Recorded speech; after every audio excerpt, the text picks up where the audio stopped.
Goierri sakonetik Mendebaldeko fronteraino Eriotza seguru baten atea ostikoz joka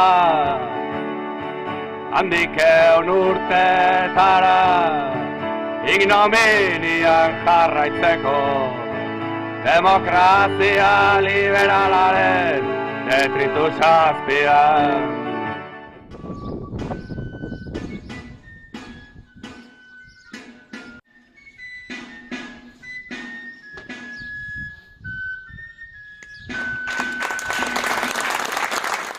Bizkargiko gainetan buruan bibala jaso zituen eta etxaiek bibala esan ondorenean negarra normala herrira zakartzago merezi bezala, Jesus etxeko lurrak goxo arzaitzala. Jesus etxeko lurrak goxo arzaitzala. Aitu duzu, prozesu oso luze izan da, idea oso luze izan da. 85 urte, hil zuenetik etxea bueltatzea. Eta asko esateko ez da hor, eskerrak ematea besteikaz. Eskerrak eman behar zaizkiona hemen 85 urte nau sufritu dan familia horri da. Historik jarri don tabu hori izkutatzea behartuta ikusten dezu nazion burue, iruditzen zaio garrantzitsu edala, eta ikusi dezu hemen zer lortu diken, memori hori zabaltzea.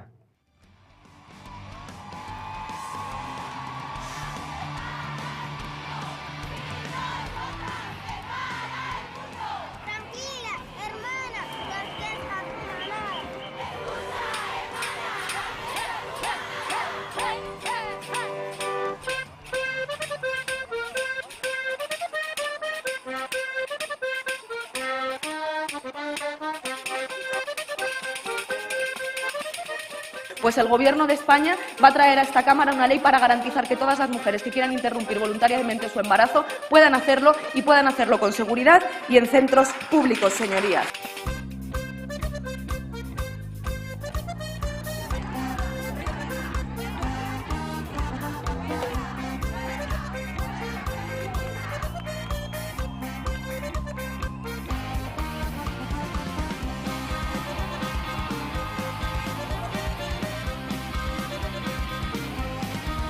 Espainiako gobernuak ospitale publiko guztietan abortatzeko eskubidea bermatu nahi du.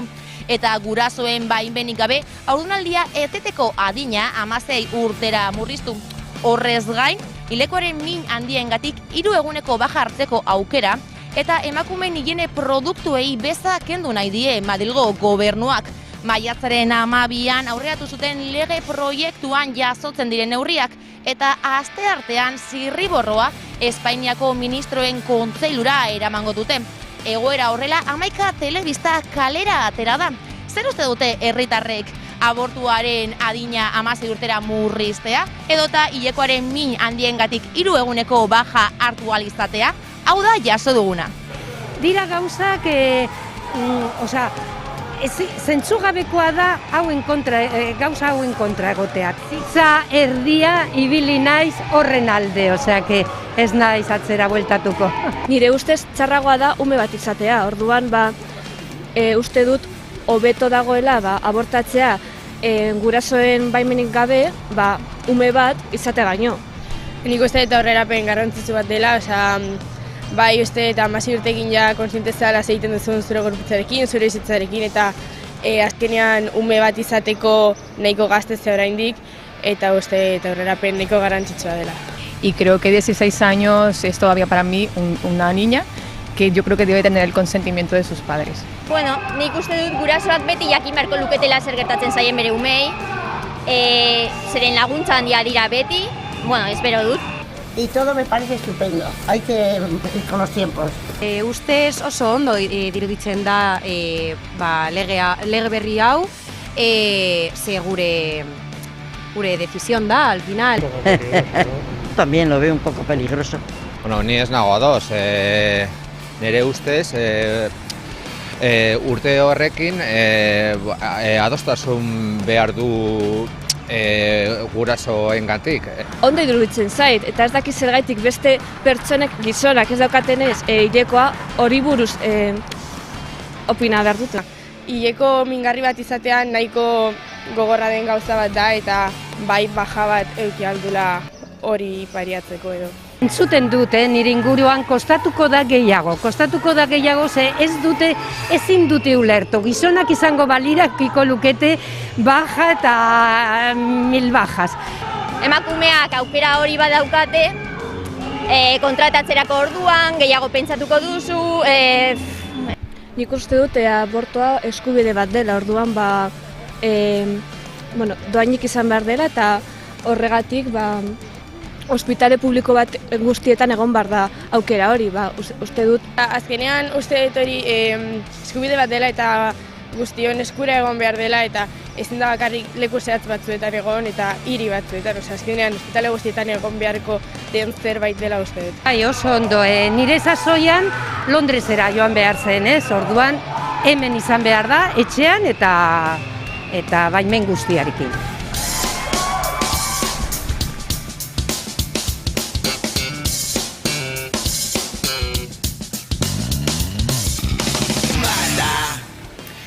Eta ez naiz asko luzatuko, izan ere gauzek bere baitan asko diote batzutan.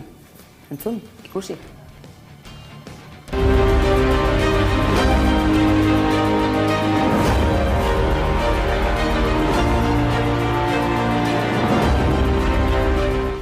Ez omen dute beldurrik, ez.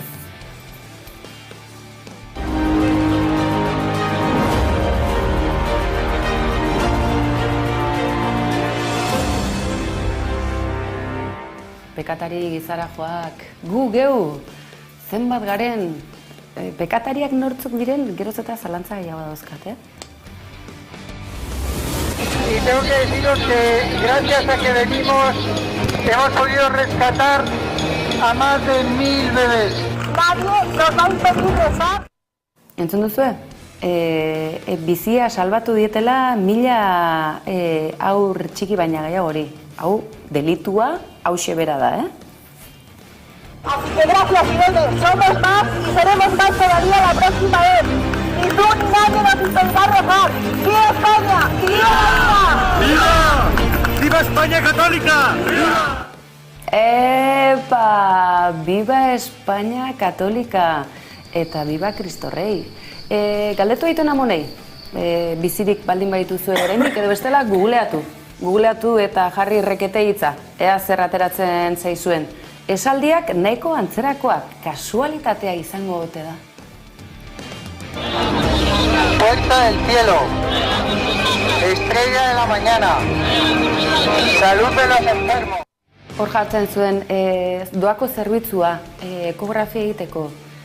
Kalean gelditu behar da, ustez aurdun dagoen emakumea ekografia egiteko eta esateko ez dezala eten bere biziagatik eta etorkizunean egon ziteken beste batengatik kalean jarretako furgoneta batean. Nik honi baiketa deitzen diot besteak beste, hau nik, Galdetu diezaukegu epaile bati, interpretazioak oso interesgarriak izango lirateke, ziur. Refugio de los pecadores. Una denominación. Un signo de alabanza. Virgen poderosa. Eta alaxe diote, errezatzea, errezua ez dela delitua, aizue, fedean noiztik da delitu ba. Gauza da, baten aurka jazartzea eta are gehiago berari dagokion eskubide bat oztopatzen jartzea. Imaginatzen duzu, Anoetako estadioan jende hau bera esanez beltzak ezin dutela Anoetan sartu? Imaginatzen duzu? Santa María, Santa Madre de Dios. Eta bideo honetan, sare sozialetako ikerketa honen hasiera besterik ez da hau, izan ere oso toki interesgarrietara ari gara iristen.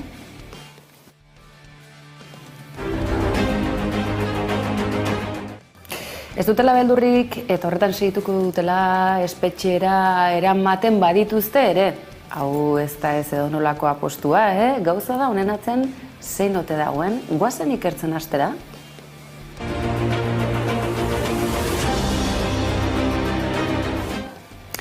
Eta egoera honetan, gure ikerketaren lehen urratsa, lehen geltokia Txiolandian, Twitterren egin dugu, eta bide horretan lankide eskatuko dietea zer gehiago daukagun erakusteko.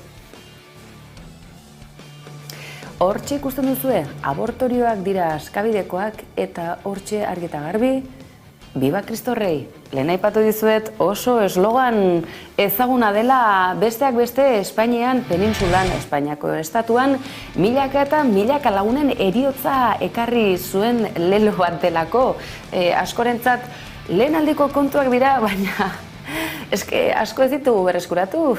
Oraindik ere asko dira lurpean segitzen dutenak, baina hauek oso kezkatuta daude, astean behin haurdunaldia bere lege, baimen, arau eta baldintza guztiak beteta, haurdunaldia etetera joazen, emakumeak aldiz bai.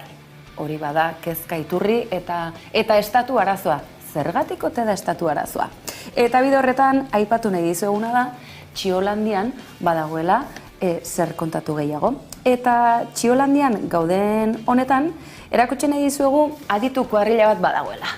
Eta aditu hauek hemen ikusten duzue bat, hau honezkero Donostian egin ezen prozesioko irudietako bat da, eta hemen ageri da gizon bakar bat, hau ere, Biba Kristo Rei izenpetuta ondo idatzita daraman, esango duzue, baina zein da gizarajo hori? Gizarajo hori norden ez da garrantzitsuena, baizik eta nork idazten duen txio hau.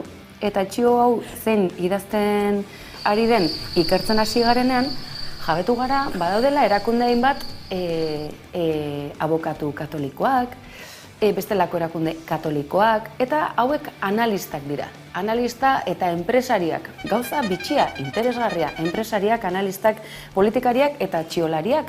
Hauek izan direlako besteak beste, zer esaten zuen enpresari honek, kukerella abizena daraman enpresari honek. Persona bakar bat zegoela, Donostiako Artzai honean, Gipuzkoako apaiz baten erruz.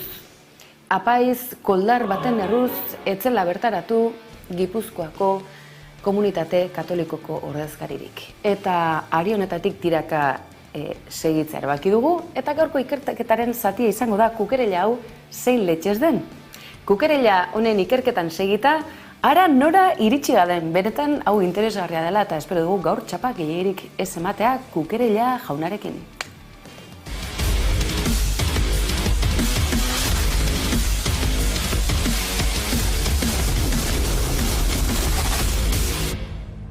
Nueva conexión aquí en Periodista Digital. Es un placer poder hablar sobre lo que ha pasado en el Capitolio con la persona que nos ha mantenido informado durante todos estos meses en su cuenta de Twitter. Hablo del empresario Marcial Cuquerella, la persona de referencia para nosotros a la que hemos tenido que recurrir, visto que los medios, tanto escritos como las televisiones, estaban vendidas a un único postor. Eta esango duzu, atorrari burua funtzaio, zeria, Kapitolioa zizketan. Ez, hau benetan interesgarria da, Ameriketako Estatu Batuetan abortu eskubidearen gainbehera halako mugimenduekin batera datorrelako. Argi, hau denak rekonkistara datu zela, ez pentsa Makerena Olona kasualitatez aurkeztu dutenik Al-Andaluzen. Argi, hau mundu mailako kontu bat delako. Eta esango duzu, Marcial Cuquerella honek zer dauka esateko Kapitolioari buruz. Zein da gizon hau? Aizue, Periodista Digital bezalako edabide neutro eta praktiko, osasuntxuetan ageri denean, entzun, Kapitolioko inbasioari buruz egiten duen irakurketa benetan oso argigarria delako. Hemos comprado y además hemos caído mucho en ese error. El relato de que la persona encarna los valores y que la persona al final, al encarnar los valores dependen de la persona. No sé si me explico. Si tú dices, Trump encarna unos valores concretos que son el antiglobalismo, el antifeminismo, el mundo pro vida, el mundo de la libertad de comercio, el anti-agenda globalista, el anti-2030, el anti-agenda 2030, cuando cae Trump, cae todo eso. Bueno, ez naiz egiztu izango egia da, boxekoa da. Sartu Twitter kontuan eta ikusiko duzu askabideko aipamena egiten zuen Gizarajo horren argazkia jarrita eta Gipuzkoako apaiz koldarren aipamenaren azpikoan Makarena Olonaren promozio kanpainatxo bat zeukan. Baina tortura txiki honekin bukatzeko kukerella pixka bat gehiago merezi du, honek merezi du. El equidistantismo, el liberalismo melifluo que impera determinados discursos políticos, ahora mismo lo que están es asustados porque dicen, Trump ha caído, han caído mis valores. No, tío, no, al revés, todo lo contrario. Trump ha caído, que efectivamente ha caído, luego ya veremos si resurge, pero ha caído, pero los valores siguen ahí. Y lo que tú tienes que hacer y la obligación que tú tienes ahora mismo es defender los valores que hasta ahora encarnaba esta persona porque has dejado engañarte, has identificado, has seguido el discurso político de la izquierda de decir que esta persona encarnaba esos valores. San Francisco de Borja existitzen. Baina orduan esango duzu, bueno, baina orduan zer? Ez bata ez beste, Espainian kopla antzekoa ez zaizu ezaguna egiten, gu ez gara ez alderdi sozialista ez alderdi populara gu zeintzuk gera. No, bueno, fenomenal. Trump, nunca pongas tus esperanzas en una persona que se te pueda morir, como decía San Francisco de Borja, ¿no? No pongas tus esperanzas y tus valores y tus convicciones políticas en una persona, porque eso es el redentismo, porque al final de ahí surgen las dictaduras y de ahí surge el enaltecimiento de determinadas personalidades en vez de determinados valores, ¿no?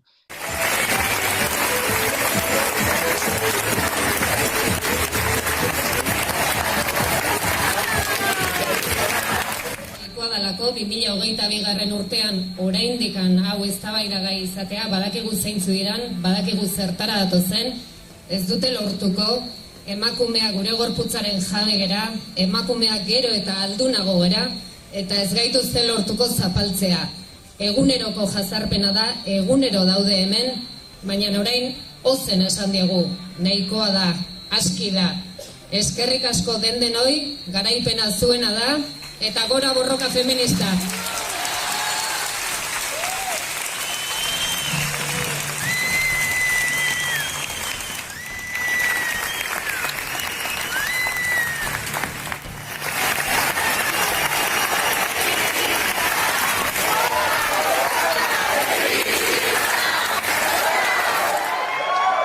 Eta pentsatuko duzue, hau bai albistean, naroa serio izketan, nik ere gauza gara pentsatu nuen.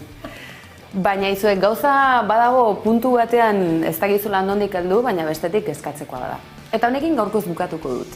Mezu garrantzitsua honek jarraipena izango duera. Ze uste duzu, kukereilarekin hasita bukatu, gehiago badaude. Baina El Toro Televisionit datorren astean helduko diogu. Gaur azken mezu bat.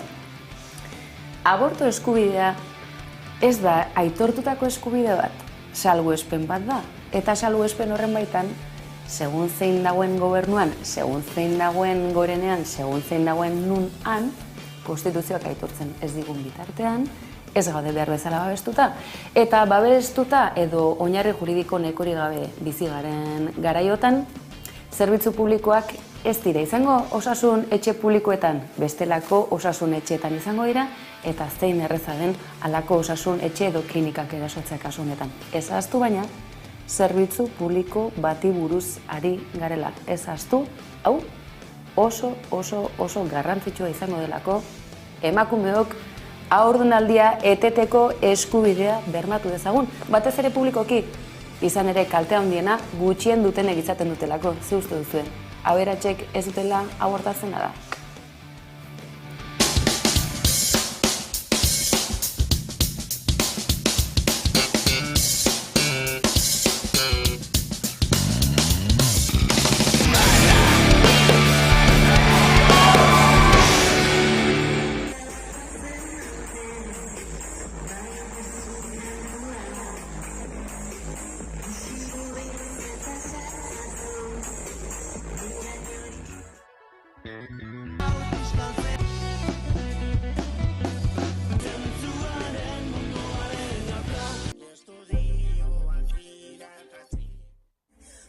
Etxeak izan behar du, Euskalaren teiatupe, bestela bat askatzeko, bestela lotuko luke, bestela bat askatzeko.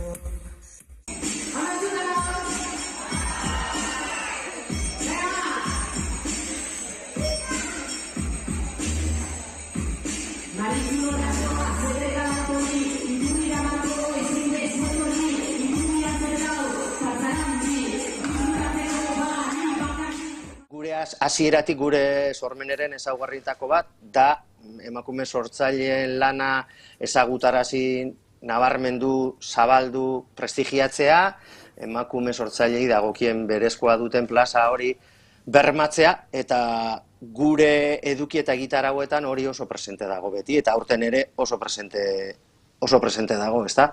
Poetak maiatzean jaialdia abiatu da Gasteizen eta Araban.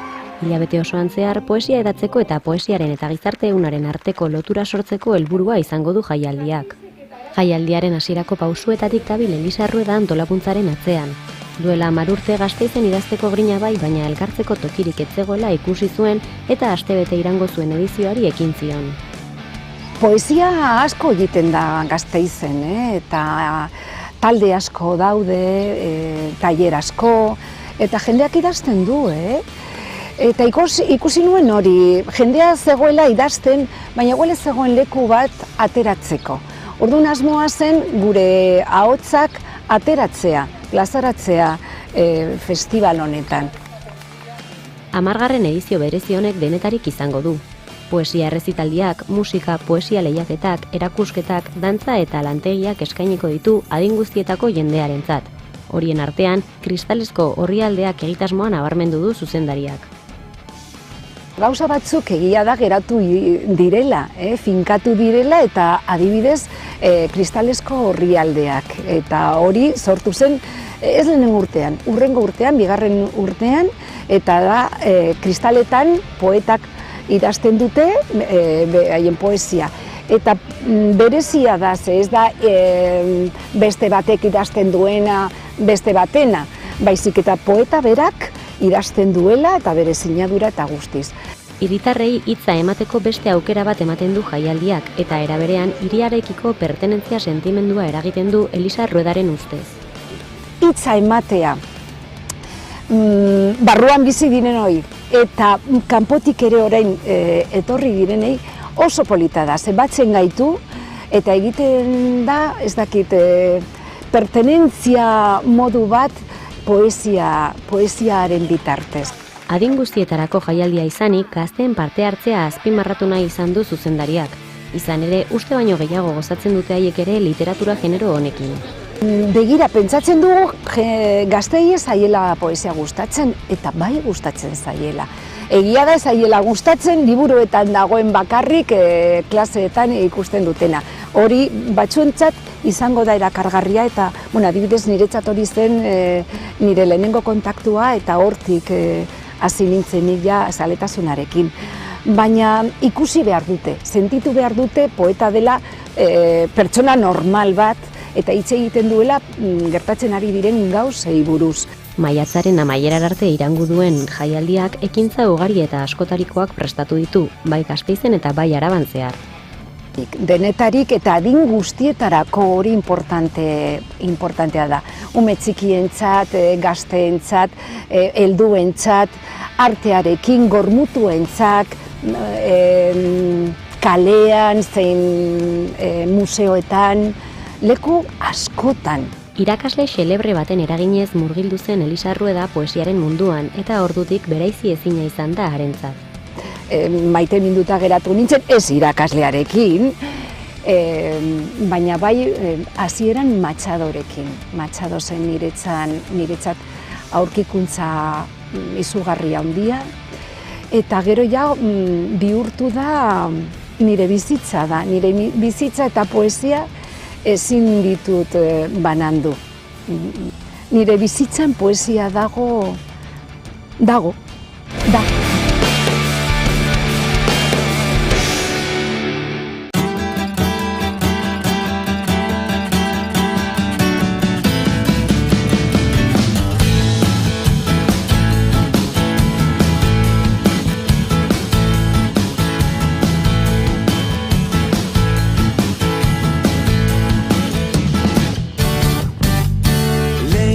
trena joan zait, bigarrenare joan zait, besterik ba otera gaia hontan. Lehen emaztea joan zait, bigarrenare joan zait, besterik ba ote da bizi juntan.